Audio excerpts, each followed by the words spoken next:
काफी समय पहले कृष्णापुर नाम के राज्य में एक राजा रहा करते थे, जिनका नाम रणविजय सिंह था। उनकी कोई संतान नहीं थी। इसके कारण रानी भी बहुत दुखी रहती थी। एक दिन राजा, रानी और मंत्री जी आज साथ बातें कर रहे थे। पता नहीं मैंने कौन से पाप किए थे जो मुझे संतान का सुख प्राप्त नहीं हो रहा है। महाराज, आप चिंता ना करें, आपको जल्द ये खुशखबरी जरूर सुनने को मिलेगी महाराज। नहीं मंत्री जी, अब तो संतान प्राप्ति की उम्मीद धुंधली होती नजर आ रही है। मंत्री जी, क्या कोई उपाय नहीं जिससे हम संतान प्राप्ति कर सके? हम संतान प्राप्ति के लिए कोई भी पूजा अर्चना करने को तैयार हैं। कोई उपाय है तो बताइए। जी महारानी जी, मैं इस बारे में जल्द कोई हल निकालकर आपको बताता हूँ। अगले दिन दरबार लगने पर जब मंत्री जी दरबार में पहुंचते हैं, तब राजा कहते हैं, मंत्री जी, क्या आपने हमारी बात पर विचार किया? महाराज, मैंने इस पर काफी सोचा और मुझे इसका एक हल मिल गया है महाराज। कैसा हल मंत्री जी?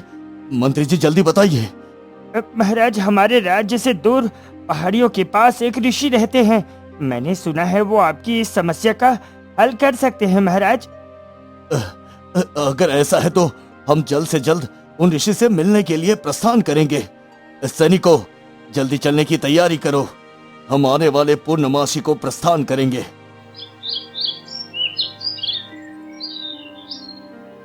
पूर्णमासी का दिन आ जाता है और राजा, रानी व उनके मंत्री और सैनिक सभी ऋषि के पास चलने के लिए तैयार हो जाते हैं।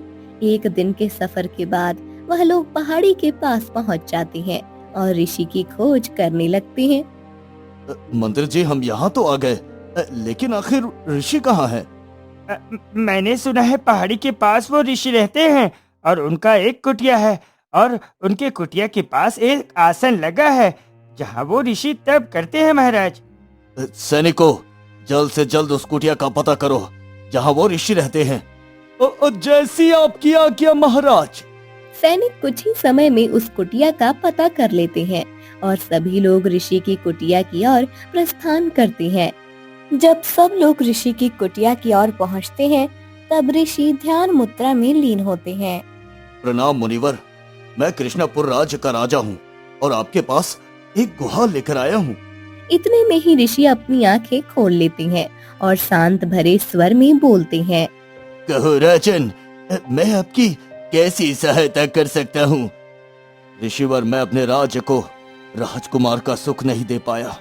न जाने मैंने कौन से पाप मेरे आड़े आ रहे हैं और मुझे संतान सुख प्राप्ति करने नहीं दे रहे हैं।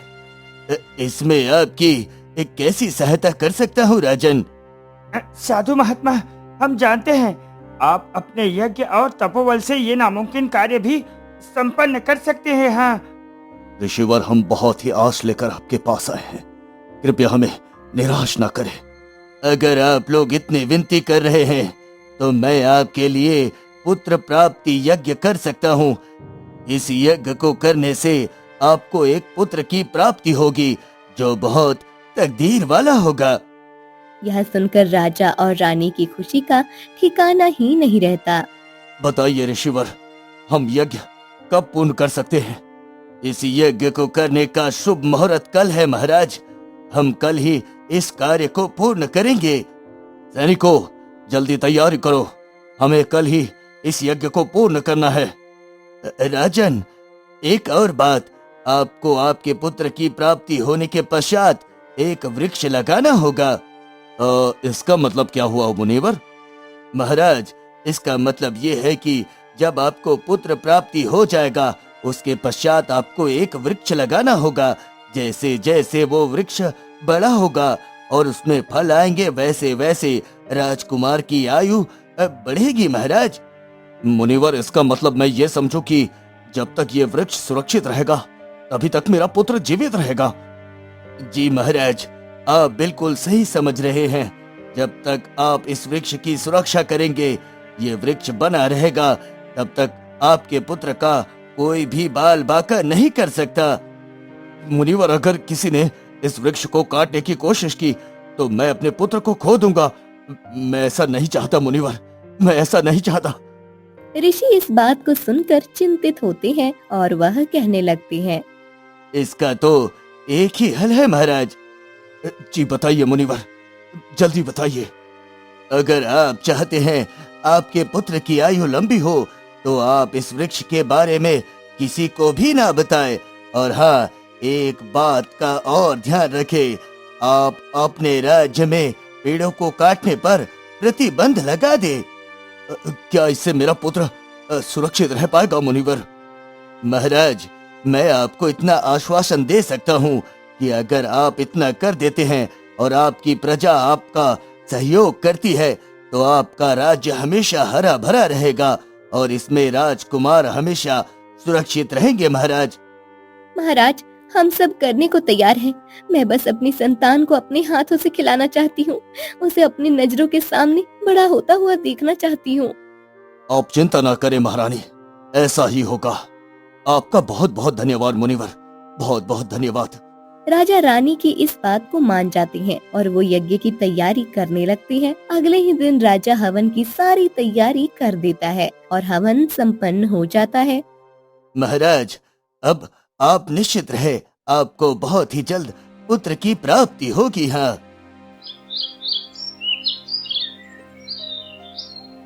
राजा अब वापस लौट आता है और कुछ ही समय बाद राजा को यह खुशखबरी सुनने को मिलती है कि उनके घर नन्हे राजकुमार का जन्म हुआ है। राजा अपने पुत्र का नाम गोपाल रखते हैं। धीरे धीरे समय बीतता है और गोपाल बड़ा हो जाता है और राज्य का राजभार संभालने के योग्य हो जाते हैं। बेटा गोपाल, यहाँ आओ।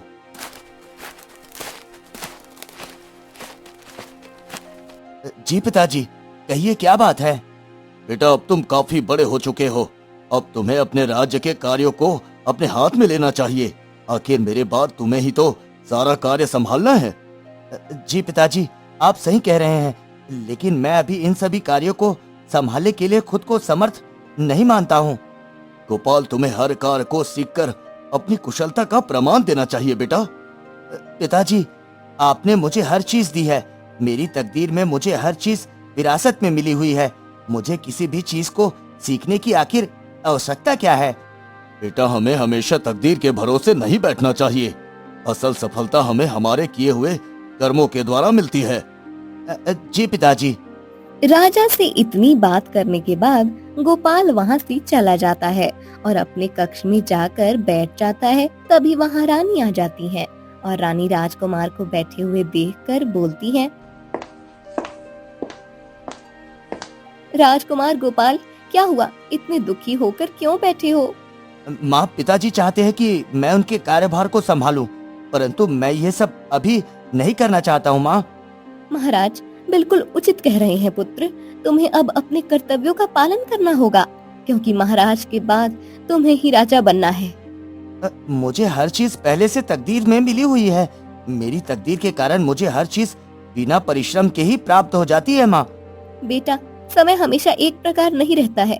तुम्हें ये भविष्य में जरूर समझ में आएगा। इतना बोलकर रानी वहाँ से चली जाती है। कुछ दिन का समय बीत जाता है। राजकुमार गोपाल अपने राज्य में आम गांव वालों का भेष बनाकर भ्रमण करने के लिए निकलते हैं।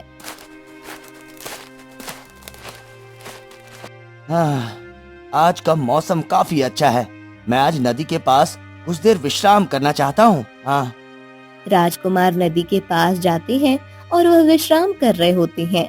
तभी वहाँ एक छोटे किसान की बेटी आ जाती है और पूछती है, ग्वाले, तुम कौन हो और इस गांव में पहली बार दिखे हो? मैं इस गांव का नहीं हूँ, मैं पड़ोसी गांव से आया हूँ। लेकिन तुम कौन हो? मैं रचना हूँ। मेरे पिताजी छोटे किसान हैं। अच्छा, तुम यहाँ क्या करने आई हो? मैं यहाँ रोज पानी भरने आती हूँ। तुम यहाँ क्यों आए हो? मैं तुमको मूर्ख बना रहा था। मैं इस राज्य का राजकुमार हूँ। मैं आज भ्रमण के लिए निकला हूँ।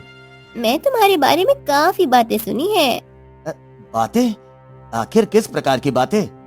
मैंने सुना है कि तुम कभी कोई कार्य नहीं करते हो और अपनी तकदीर पर घमंड करते हो। अरे, मैं एक राजकुमार हूँ। आखिर मुझे अपनी तकदीर पर घमंड क्यों ना हो? फल हमेशा परिश्रम से मिलता है। तकदीर से नहीं। क्या तुम्हें इतना भी नहीं पता? इसी बीच नदी के पास से एक सांप आ जाता है, जो राजकुमार के पैर के पास आकर फुसकारने लगता है। राजकुमार, आप अपनी जगह से ना हिले, नहीं तो वो आपको काट लेगा। अरे नहीं, ये मुझे काट लेगा। आज तो मेरी मृत्यु निश्चित है। राजकुमार, आप चिंता न करें, मैं आपको कुछ भी नहीं होने दूंगी। इसी बीच रचना अपनी सूझबूझ से सांप को भगाने का प्रयास करने लगती है। रुकिए राजकुमार, मैं छड़ी लेकर आती हूँ, जिससे मैं इसको भगाने में आपकी सहायता करूंगी। जो भी करना है जल्दी करो। रचना पीछे के पेड़ से एक लकड़ी ले आती है, जिससे वो सांप को डराकर भगा देती है। तुम्हारा बहुत बहुत धन्यवाद रचना, तुम्हारी वजह से आज मेरी जान बच गई। देखा आपने राजकुमार, अगर अभी आप सिर्फ अपनी तकदीर के भरोसे खड़े रहते तो वो सांप आपको जरूर काट लेता, लेकिन कर्म करने से आपकी जान बची है। गोपाल रचना की ये बात सुनकर बिल्कुल चुप हो जाता है। वह रचना को मन ही मन पसंद करने लगता है, लेकिन उसके मन में इस बात का डर होता है कि वो एक साधारण गांव की लड़की है और वह एक राजकुमार राजमहल में कोई भी उनके प्रेम को स्वीकार नहीं करेगा। गोपाल फिर वहाँ से चला जाता है और कुछ दिनों बाद राजा अपने दरबार में बैठे हुए थे। कहो क्या हुआ सैनिक? महाराज, गजब हो गया, पड़ोसी राज्य के राजा ने हमारे राज्य पर आक्रमण कर दिया। महाराज, क्या हम शांति का प्रस्ताव नहीं रख सकते? महाराज, उन्होंने हमारा शांति का प्रस्ताव ठुकरा दिया है। अब हमें ना चाहते हुए भी युद्ध करना होगा महाराज। लगता है अब मुझे अपने राज्य की रक्षा के लिए युद्ध का सहारा लेना होगा। महाराज, तो हमें क्या करना चाहिए? सभी सैनिकों को तैयार करो, हम अब युद्ध लड़ने जाएंगे। तभी वहाँ गोपाल आ जाता है और कहता है,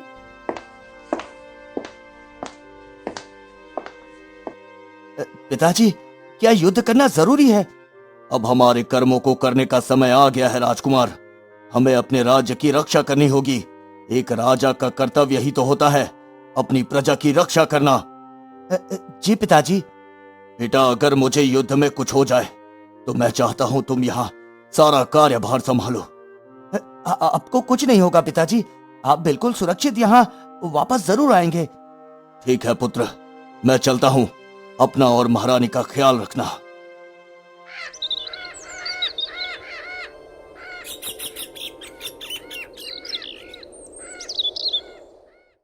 राजा इतना बोलकर जंगल में चले जाते हैं। वहाँ कृष्णपुर राज्य के राजा को बंदी बना लिया जाता है। वह बात राजमहल तक पहुँचती है। यह क्या हो गया? अब हमारा क्या होगा?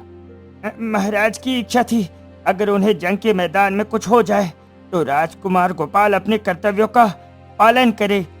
गोपाल ये सब सुनकर वहाँ से चुपचाप अपने कमरे में चला जाता है और रचना की कही बातों पर विचार करने लगता है। रचना ने उस दिन बिल्कुल सही कहा था, मुझे कर्म भी करने होंगे। मैं हमेशा तकदीर के भरोसे नहीं बैठ सकता। गोपाल बाहर आकर मंत्री जी से कहता है, मंत्री जी, हम सब ऐसे ही हाथ पर हाथ रखकर नहीं बैठ सकते। हमें पिताजी को छुड़ाने के लिए कुछ योजना बनानी होगी। जी राजकुमार, आप बिल्कुल उचित कह रहे हैं। हमें अपने राजा को पड़ोसी राज्य के चंगुल से बचाना होगा। इतना कहने के बाद गोपाल सैनिकों को सारे गांव वालों को इकट्ठा करने के आदेश देता है। राजकुमार, आपने हमें कैसे याद किया? बताएं, हम आपकी कैसी सहायता कर सकते हैं? मेरे प्यारे राज्यवासियों, आज मुझे आपकी जरूरत आन पड़ी है। हमें अपने प्रिय राजा को पड़ोसी राज्य के चंगुल से बचाना है। जी राजकुमार, आप हमें बताइए क्या करना होगा। महाराज को बचाने के लिए हम जरूर करेंगे। उसके लिए सबसे पहले हमें एक रणनीति बनानी होगी। राजकुमार, हम चंद गांव वालों के साथ मिलकर दूसरे राज्य के राजा का सामना कैसे करेंगे?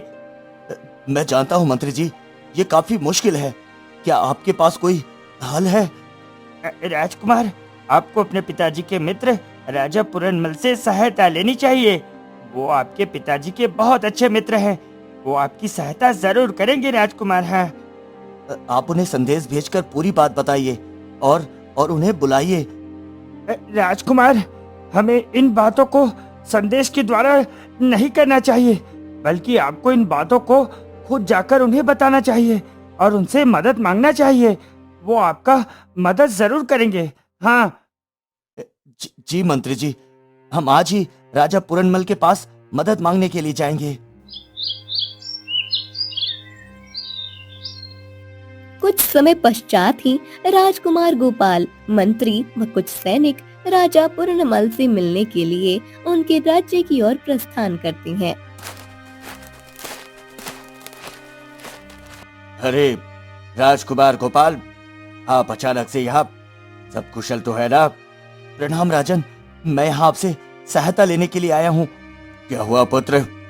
हमारे पड़ोसी राज्य के राजा ने अचानक हम पर आक्रमण कर दिया।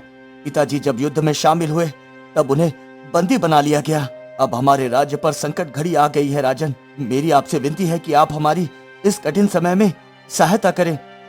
जरूर पुत्र, मैं तुम्हारी सहायता जरूर करूंगा। राजकुमार, हमें विलंब नहीं करना चाहिए।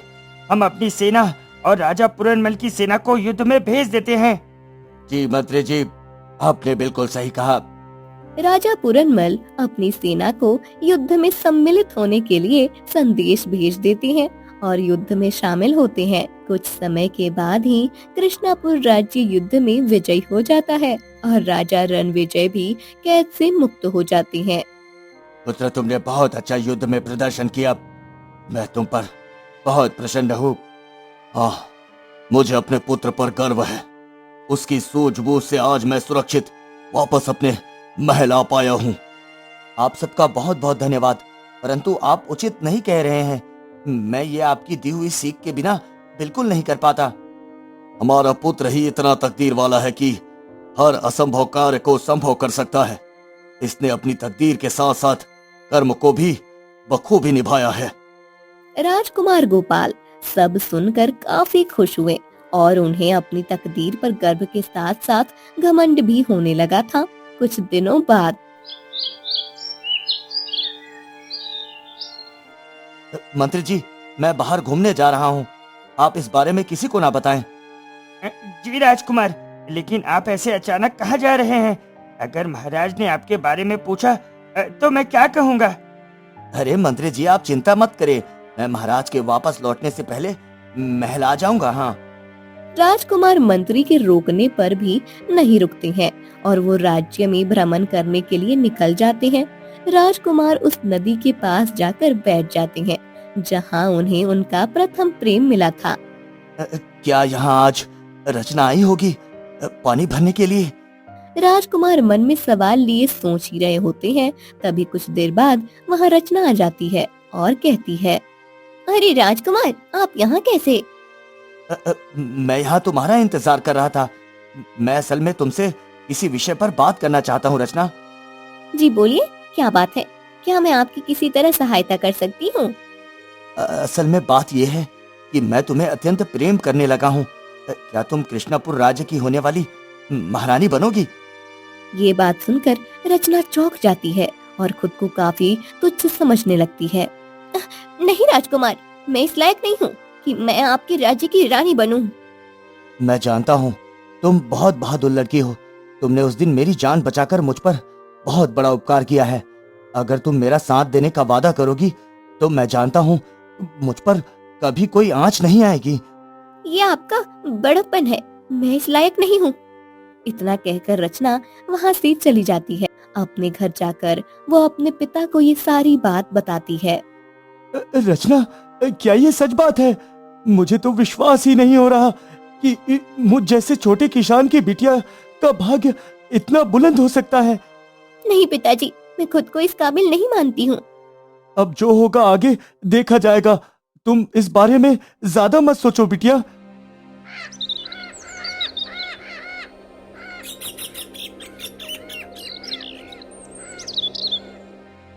कुछ समय बाद रचना के पिता दरबार में अपनी बेटी का रिश्ता लेकर पहुंचते हैं और वहां से उनको खाली हाथ ही लौटना पड़ता है। पिताजी, ये आपने क्या किया? मैं रचना से अत्यधिक प्रेम करता हूँ पिताजी। पुत्र, तुम्हारे किस्मत में किसी राज्य की राजकुमारी लिखी है, रचना जैसी गरीब किसान की बेटी नहीं। नहीं पिताजी, मैं अगर विवाह करूंगा तो सिर्फ रचना के साथ ही करूंगा। कुछ समय के बाद पड़ोसी देश के राजा दोबारा आक्रमण करने की योजना बनाते हैं। मैं इस बार अपने अपमान का बदला लूंगा। मैं रणविजय और उसके पुत्र को नष्ट कर दूंगा, नष्ट। राजकुमार और रणविजय को खत्म करने की मंशा से पड़ोसी देश के राजा ने अपना एक गुप्त दूत को कृष्णपुर राज्य में भेजने की तैयारी करते हैं। तुम्हें जल्द से जल्द रणविजय के गुप्त राज का पता लगाकर हमें बताना होगा, जिससे हम उनको नष्ट कर सके। जी राजा जी, ऐसा जल्द ही होगा।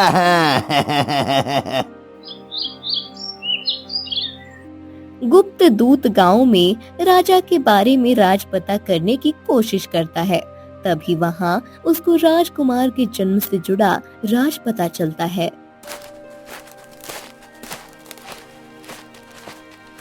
सच बताओ भैया, क्या ये सच है? हमारे राजकुमार का जीवन एक पेड़ से जुड़ा है। अगर कोई उस पेड़ को नष्ट कर देंगे तो हमारे राजकुमार नष्ट हो जाएंगे। ओ भैया, ये बात बिल्कुल सच है।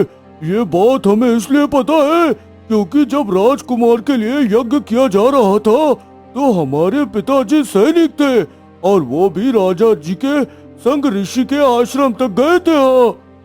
अगर ऐसा है तो ये बात तो मुझे महाराज को तुरंत बतानी चाहिए। इससे वो कृष्णपुर राज्य को आसानी से हरा सकते हैं। गुप्त दूत अपने एक साथी को इस बारे में बता रहा होता है। वह यह बात एकांत में एक पेड़ के नीचे कर रहा होता है। वहीं से रचना गुजर रही होती है और वो सारी बातें सुन लेती है। अगर ये सच है तो मुझे ये बात जल्द से जल्द राजकुमार को बतानी चाहिए, उनकी जान खतरे में है। रचना सबसे पहले जाकर अपने घर में अपने पिता को ये बात बताती है। बेटी, विलम्ब न करो, हमें जल्द से जल्द राजकुमार की जान बचानी है। रचना और उसके पिता दोनों बिना किसी देरी के महल की ओर रवाना होते हैं और दरबार में पेश हो जाते हैं। राजा रचना और उसके पिता को देखकर क्रोधित होते हुए बोलते हैं।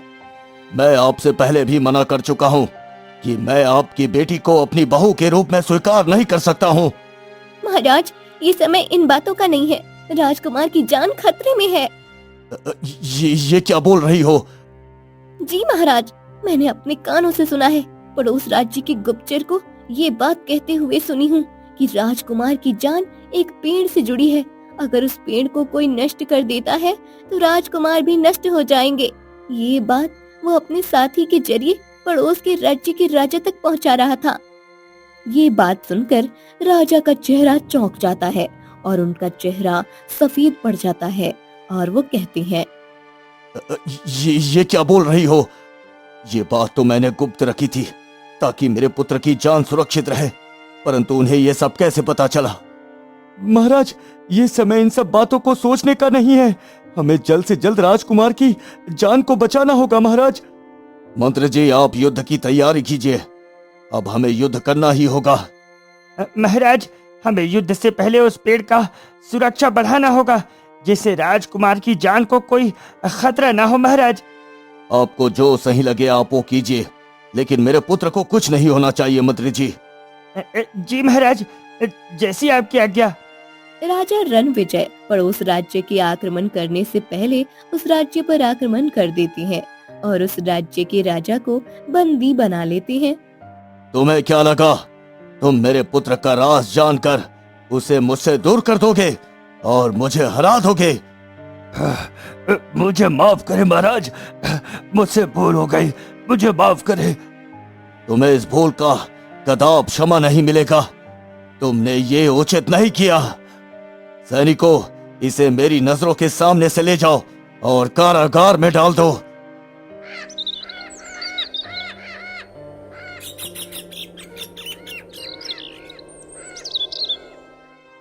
पड़ोसी देश के राजा को कारागार में डाल दिया जाता है और गांव में एक बार फिर से शांति व खुशहाली फैल गई। कुछ समय बाद, पुत्र गोपाल, यहाँ आओ।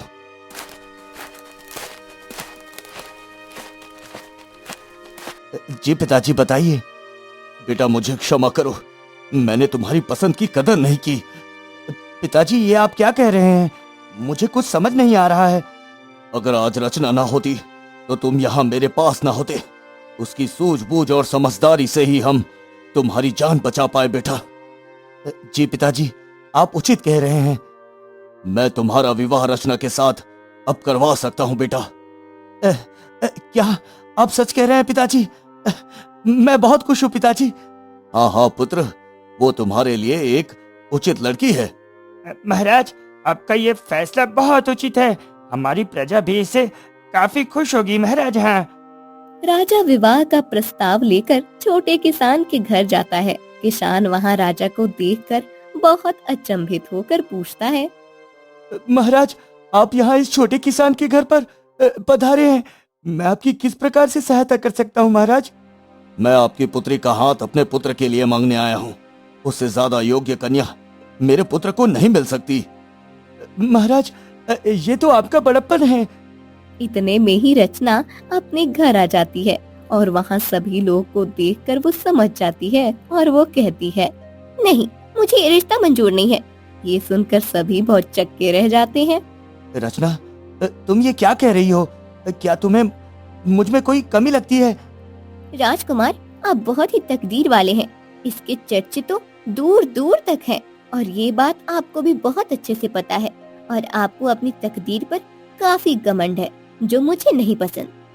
अगर तुम्हें ऐसा लगता है तो मैं तुमसे वचन देता हूँ, फिर मैं कभी अपनी तकदीर पर घमंड नहीं करूँगा। राजकुमार, अगर ऐसा है तो मुझे आपसे विवाह करने में कोई आपत्ति नहीं है। राजा राजकुमार और रचना का विवाह कर देते हैं। उनके गांव में पहले जैसा खुशहाली छा जाती है। सभी लोग खुश हो जाते हैं और खुशी खुशी अपना जीवन व्यतीत करने लगते हैं। तो दोस्तों, अगर आपको इस वीडियो का पार्ट 2 देखना है तो कमेंट करें और वीडियो को लाइक और चैनल को सब्सक्राइब करें।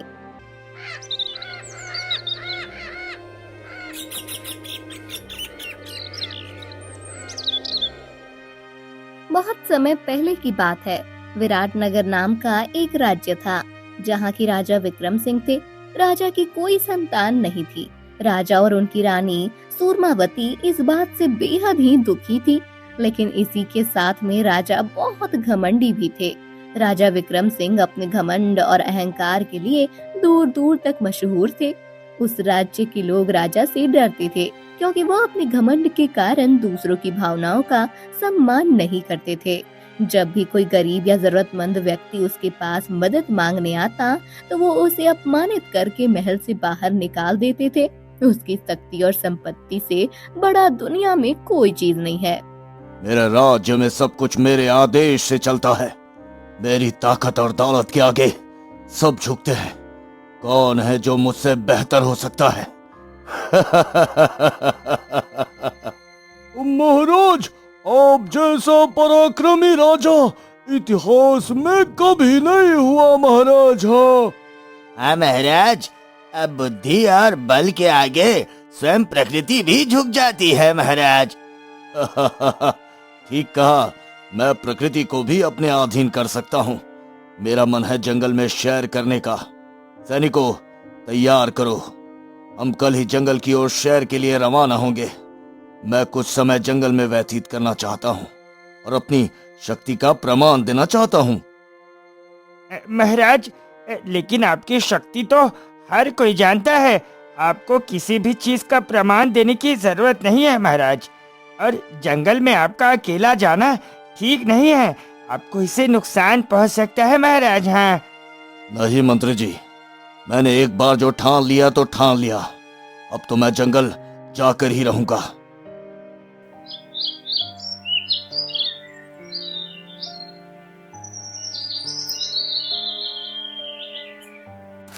राजा अगले ही दिन अपने सैनिकों के साथ जंगल की सैर पर निकल गए। राजा विक्रम अपने सैनिकों के साथ जंगल में पहुंचता है। चारों ओर हरियाली और पक्षियों की आवाज सुनाई देती है। ये जंगल कितना सुंदर है, लेकिन अगर ये मेरे खजाने का हिस्सा होता तो कितना अद्भुत बात होता ना। महाराज, आप चाहे तो इसे अपना बना सकते हैं महाराज। अचानक उसकी नजर एक विशाल पेड़ पर पड़ती है। वह पेड़ साधारण पेड़ों से बिल्कुल अलग था। उसकी शाखाएं आसमान को छू रही थी और उसकी पत्तियां सोने की तरह चमक रही थी। ये पेड़, इसकी शाखाएं और पत्तियां तो सोने की तरह चमक रही है।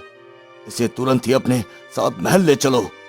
महाराज, ये साधारण पेड़ नहीं लगता महाराज, शायद इसमें कोई जादू हो महाराज। क्या तुमने सुना नहीं मैंने क्या कहा? मेरी इच्छा इस पेड़ को अपने महल में ले जाने की है। इसे जल्द से जल्द ले जाने का प्रबंध करो। जैसे ही सैनिकों ने पेड़ को काटने की कोशिश की, पेड़ से एक तेज आवाज आई। ठहरो मनुष्य, तुम मुझे काटना क्यों चाहते हो? महाराज, ये पेड़ तो बोल रहा है महाराज। कौन हो तुम और मेरे आदेश पर सवाल उठाने की हिम्मत कैसे की तुमने? राजा का ऐसा सवाल सुनकर पेड़ जोरों से हंसने लगा और कहने लगा, मैं एक जादुई पेड़ हूँ। मैं इस जंगल का रक्षक हूँ। तुम अपने स्वार्थ और घमंड के कारण मुझे नुकसान पहुँचाना चाहते हो। तुम्हें इसके लिए भयंकर परिणाम से निपटना होगा। अगर तुम अपनी सलामती चाहते हो तो यहाँ से शांतिपूर्ण तरीके से वापस लौट जाओ और अपने महल में जाकर राज करो। पेड़ की ऐसी चेतावनी सुनकर राजा का चेहरा गुस्से से लाल हो गया और राजा अपने घमंड में और अंधा हो गया और वो गुस्से में पेड़ से बोला, मैं इस राज्य का राजा हूँ। ये जंगल और इसमें मौजूद हर चीज मेरी संपत्ति है। मुझे किसी की अनुमति की जरूरत नहीं। राजा, तुम्हारा घमंड और तुम्हारा अहंकार पूरी तरह से तुम्हें और तुम्हारे राज्य को बर्बाद कर देगा।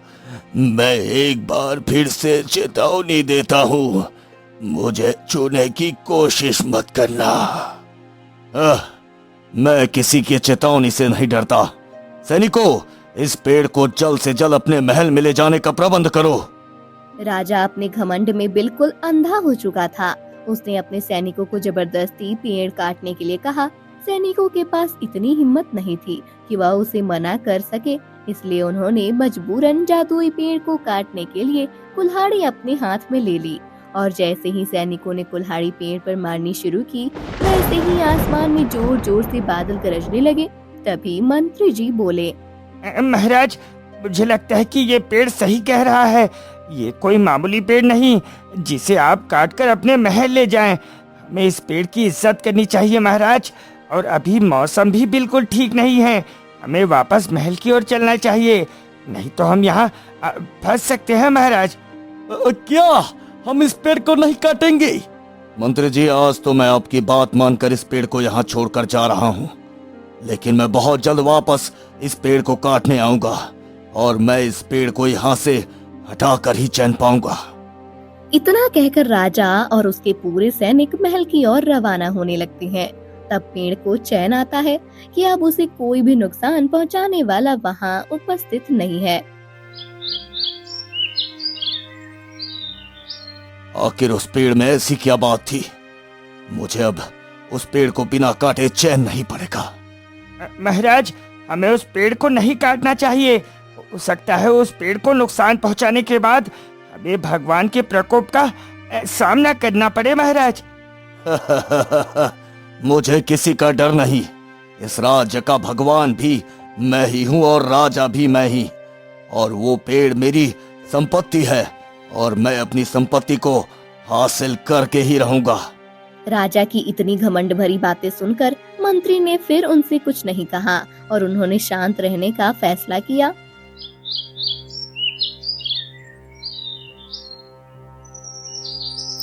राजा की रातों की नींद उसी पेड़ की वजह से उड़ चुकी थी। अब वो एक बार फिर से उस पेड़ के पास जाने का निश्चय करता है, लेकिन उससे पहले वह एक तांत्रिक को बुलाता है और उस पेड़ के बारे में जांच पड़ताल करता है। बताइए राजा जी, आज आपको इस तांत्रिक की याद कैसे आई?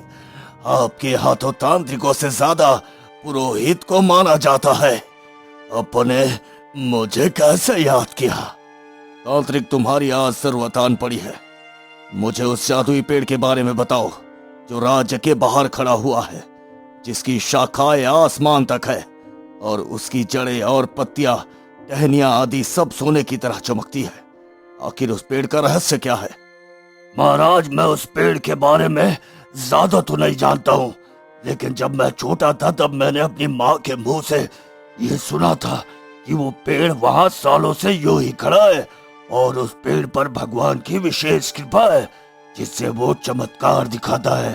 इसके कारण उस पेड़ को कोई भी नुकसान पहुंचाने का सोचता भी नहीं है। हाँ, मैं इन सब में विश्वास नहीं रखता। बस मैं उस पेड़ को अपने पास लाना चाहता हूँ और उस पेड़ का सारा घमंड तोड़ देना चाहता हूँ। जैसी आपकी इच्छा, और मैं तो आपसे यही कहूंगा कि आप उस पेड़ को नुकसान पहुंचाने की गलती ना करें राजा। तांत्रिक की बातों को अनदेखा करके राजा ने उस पेड़ के पास फिर से जाने का फैसला किया।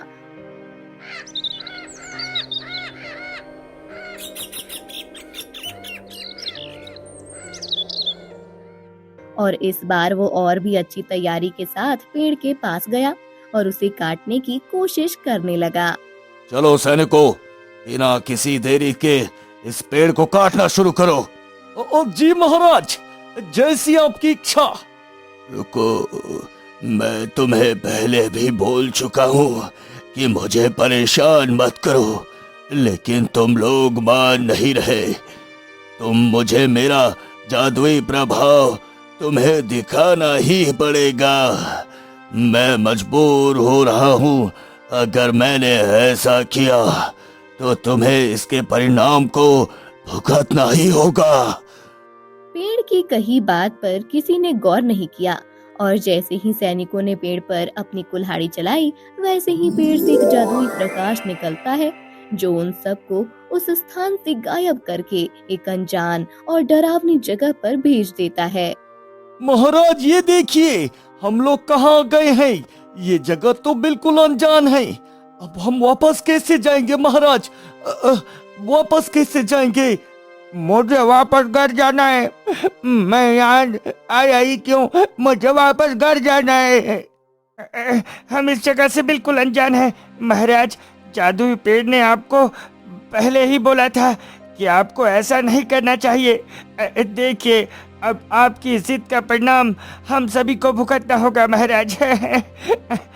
मैं नहीं डरता इस जगह से। मैं इस जगह को पार करके तुम सभी को यहाँ से निकाल दूंगा। राजा की ये बात सुनकर जादुई पेड़ की आवाज आती है और वो हंसते हुए बोलता है, तुम सब मनुष्यों को क्या लगता है तुम यहाँ से निकल पाओगे? यह जादुई पेड़ की माया है। यहाँ से निकलना हर किसी के बस की बात नहीं है। यहाँ से सिर्फ वही निकल सकता है जो इंसान सार्थक हो, जिसमें दया और जिसमें दूसरों की भावनाओं की कद्र करने की इच्छा हो। मुझे किसी की जरूरत नहीं। मैं यहाँ से आसानी से बाहर निकल जाऊंगा। महाराज, यहाँ से बाहर निकलने के लिए हमें क्या करना होगा? क्या आपने कुछ सोचा है महाराज? अगर तुम्हें यहाँ से बाहर निकलना है तो तुम्हें उसके लिए दया धर्म का परिणाम देना होगा, तभी मैं तुम्हें यहाँ से बाहर निकालूंगा। यह बात सुनकर सभी के मन में चिंता जग जाती है, क्योंकि सैनिक और मंत्री सभी ये जानते थे कि राजा के मन में कोई भी दया धर्म नहीं है। सबके मन में से आशा की किरण चली जाती है। क्या आप सभी को यहीं पर रहने का मन है? चलो, रास्ता खोजने हैं। यहाँ से बाहर भी तो निकलना है। सभी लोगों ने उसकी इस बात में हामी भरी और सभी रास्ता खोजने के लिए जुट जाते हैं।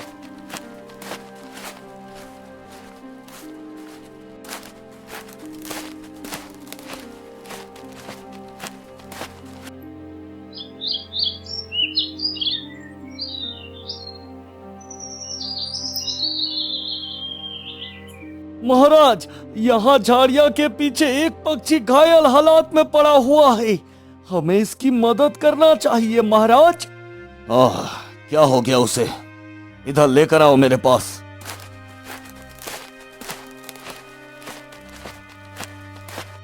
महाराज, मैं यहाँ पर कई वक्त से घायल हालात में पड़ा हुआ हूँ। यहाँ कोई मेरा ख्याल रखने के लिए भी नहीं। जब आप जादुई पेड़ से उसे काटने के बारे में कह रहे थे और जब वो आपको इस भयानक जगह पर लेकर आया, तभी मैं भी आप लोगों के संग यहाँ पर आ गया था। तो तुम भी यहाँ अभी आए हो हमारे साथ ही? जी महाराज। मैं नहीं चाहता कि मेरी वजह से तुम लोग यहाँ फंसो या मारे जाओ। राजा की इस बात को सुनकर सभी एकदम चौंक जाते हैं। राजा का ऐसा रूप कभी किसी ने नहीं देखा था। यहाँ तक कि रानी ने भी कभी राजा के इस रूप को नहीं देखा था। यह देखकर सबकी आंखों में खुशी की चमक दिखने लगती है। ये सब बातें जादुई पेड़ भी सुन रहा होता है, लेकिन वह इसका कोई उत्तर नहीं देता। तभी राजा विक्रम बोलते हैं, ये जादुई पेड़, मैं जानता हूँ तुम मुझे सुन रहे हो। मुझे माफ करो, मैं अपने अहंकार में बिल्कुल अंधा हो गया था। मैंने कभी किसी की भावनाओं के बारे में नहीं सोचा। हमेशा दूसरों के दुख का कारण ही बना हूं मैं। यहाँ तक कि मेरी प्रजा भी मुझे पसंद नहीं करती। महाराज, आपका ये रूप तो हमने कभी नहीं देखा था महाराज। आज हम बहुत खुश हैं क्योंकि इस जादुई पेड़ की वजह से हमें हमारे महाराज का एक नया रूप देखने को मिला महाराज। मुझे अपनी गलती पर बहुत पछतावा है। ना मैं ऐसा कुछ करता और ना ही आप लोग यहाँ इस डरावनी जगह पर फंसते। यह सारी बातें सुनकर जादुई पेड़ बोल पड़ता है, तुम सभी की ये बातें सुनकर मेरे मन में तुम लोगों के लिए दया आ रही है। राजा विक्रम, अगर तुम इतना घमंडी नहीं दिखते तो यहाँ कोई नहीं आता। तुम्हारे घमंड के कारण ही तुम्हारे सैनिकों, मंत्रियों को यहाँ आना पड़ा। यहाँ तक कि पक्षी को भी सजा मिली है। मुझे क्षमा करो। मैं अपनी गलतियों के लिए तुमसे तहे दिल से माफी मांगता हूँ और मैं चाहता हूँ कि तुम हमें यहाँ से बाहर निकालो। अब मैं चाहकर भी अभी तुम्हें यहाँ से बाहर नहीं निकाल सकता, क्योंकि जब मैं तुमको यहाँ लाया तब ये पक्षी भी यहाँ आ गया और ये घायल हो गया। जब तक ये पक्षी पूर्ण रूप से स्वस्थ नहीं हो जाता, मैं तुम्हें यहाँ से बाहर नहीं निकाल सकता हूँ।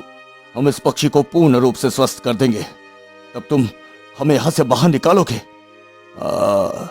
तब मैं तुम लोगों को यहाँ से बाहर निकाल सकता हूँ। पेड़ की ये बात सुनने के बाद सभी लोग पक्षी की चिंता में लग गए और वो उसे पूर्ण रूप से स्वस्थ करने की पूरी कोशिश करने लगे। उस डरावनी जगह पर पेड़ और कई अन्य प्रकार की वनस्पति उपस्थित थी। पेड़ ने जहाँ राजा, सैनिक और इस पक्षी को भेजा था, वहाँ कुछ जड़ी बूटियाँ भी थीं।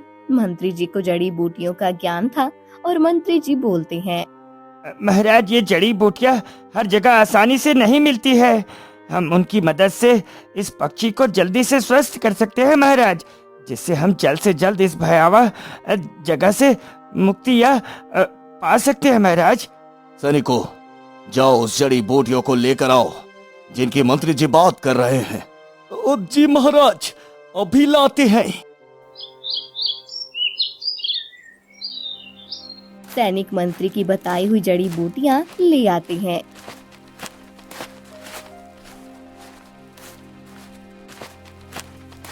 और वो पक्षी का ख्याल रखने लगते हैं। राजा खुद पक्षी का ख्याल रखना शुरू कर देता है और 2 दिन की मेहनत के बाद पक्षी पूर्ण रूप से स्वस्थ हो जाता है। आखिर हमारी मेहनत सफल हुई। ये पक्षी पूर्ण रूप से स्वस्थ हो चुका है। आप सभी का बहुत बहुत धन्यवाद। आप सभी ने मेरा इतना ख्याल रखा। मैं आपका तहे दिल से आभारी हूँ। इतना कहते ही पक्षी एक लड़के का आकार ले लेता है। यह देखकर सभी चौंक जाते हैं। अरे, तुम तो एक बालक हो। तुम पक्षी कैसे बन गए थे और अब तुम वापस बालक कैसे बन गए हो? प्रणाम महाराज, मेरा नाम मुकुल है। मैं बहुत समय से एक ऋषि के श्राप के कारण पक्षी बन गया था। मुझे ये श्राप मिला था कि जब तक कोई अहंकारी मेरी निस्वार्थ सेवा नहीं करेगा, तब तक मैं वापस बालक नहीं बन पाऊंगा। जब मैं पक्षी बन गया था, तब मैं दूर दूर तक उड़कर ऐसे इंसानों की तलाश करता था। तभी मुझे इस जादुई पेड़ के बारे में पता चला और मैं यहाँ आ गया महाराज। ये बिल्कुल सच है। मैं इसकी मदद करना चाहता था, इसलिए मैंने इसे यहाँ भेज दिया। मैं जानता था कि तुम अपना घमंड त्याग कर इसकी निस्वार्थ सेवा करोगे, जिससे ये श्राप से मुक्त हो जाएगा। ऐसा करके तुमने अपनी दया को प्रकट किया, जिसे देखकर मैंने ये निश्चय किया कि अब मैं तुम सभी को यहाँ से बहुत जल्द मुक्त कर दूंगा।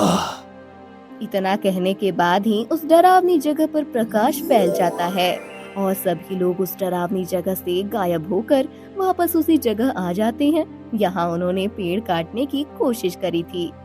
धन्यवाद पेड़, तुम्हारा बहुत बहुत शुक्रिया। तुम्हारी वजह से आज मुझे एक बालक की प्राप्ति हुई है, जो कि बिल्कुल मेरे पुत्र के समान है। मैं इसे अपने पास ही रखूंगा और इस बालक का पालन पोषण करूंगा। आज तुम्हारी कृपा से मुझे संतान की सुख प्राप्ति हो गई है। धन्यवाद पेड़। अरे वाह महाराज, ये तो बहुत नेक विचार है। आपकी कोई संतान भी नहीं है, इस जादुई पेड़ से आपको एक संतान प्राप्ति हो चुकी है महाराज। राजकुमार की जय हो। अब हमें हमारे राज्य के लिए राजकुमार मिल चुके हैं। इससे ज्यादा खुशी की बात आखिर क्या हो सकती है? हे!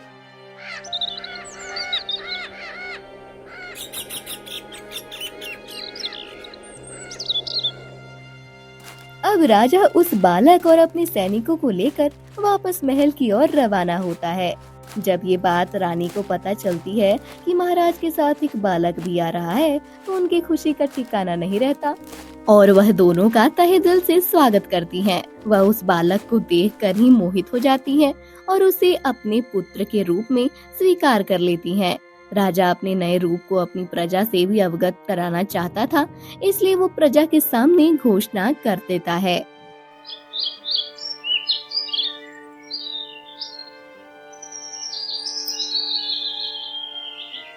मेरे प्यारे प्रियजनों, आज मैंने अपनी सबसे बड़ी कमजोरी को पहचाना है। मेरा घमंड मेरे और मेरे राज्य के लिए खतरा बन गया था, लेकिन अब से मैं विनम्रता और न्याय के रास्ते पर चलूंगा। ये कृपा हमारे राज्य के बाहर खड़े इस जादुई पेड़ की है। उस पेड़ की बदौलत ही मुझे आज संतान सुख की प्राप्ति हुई है। मैं जादुई पेड़ का बहुत आभारी हूँ, बहुत आभारी हूँ। महाराज की जय हो। और मैं वादा करता हूँ कि अब मैं अपनी शक्ति का उपयोग दूसरों की भलाई के लिए करूंगा। और ये सबक मुझे उस जादुई पेड़ ने सिखाया है, जिसे मैं कभी नहीं भूलूंगा।